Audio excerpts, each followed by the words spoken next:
ही series बघत असताना तुम्हाला सुद्धा असं वाटेल की तुमची जी गर्लफ्रेंड आहे ना ती अनन्यासारखी असावी आणि तुमचा जो बॉयफ्रेंड आहे तो ऋषीसारखा। तर मी रिसेंटली मराठी झी5 वर प्रेमाला कंडिशन्स अप्लाय ही सिरीज बघितली, ज्यात गोष्ट आहे अनन्या आणि ऋषीची, जिथे एकीकडे ऋषी जो 3 वर्ष US मध्ये राहून आलेला आहे, तो मॅच्युअर आहे आणि करिअर फोकस व्यक्ती आहे, जो रिलेशनशिपला सुद्धा तेवढंच सिरियस घेतो आणि ऑफिस मध्ये असताना तो एकदम परफेक्ट प्रोफेशनल असतो, पण नंतर आपल्या गर्लफ्रेंडवर सुद्धा तेवढंच लक्ष देतो।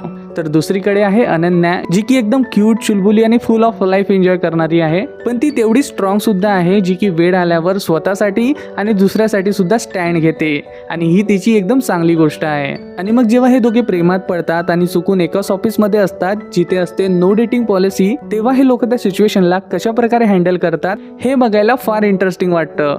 आणि जर तुम्ही के ड्रामाज बघत असाल ना, खास करून ऑफिस रोमकॉम वाले, तर हा सुद्धा तसाच आहे, पण हा मराठीत आहे, तर म्हणून आपल्याला यम ड्रामा म्हणतो। आणि आता याचे टोटल 10 एपिसोड्स आले आहे, जे की तुम्ही मराठी झी5 वर बघू शकता। आणि मी तर आता वाट बघतोय पुढच्या बुधवारची याच्या नवीन एपिसोड बघण्यासाठी। त्यामुळे मी तुला हायली रेकमेंड करेल की तुम्ही सुद्धा प्रेमाच्या कंडिशन्स अप्लाय या सिरीजला एकदा नक्की बघा।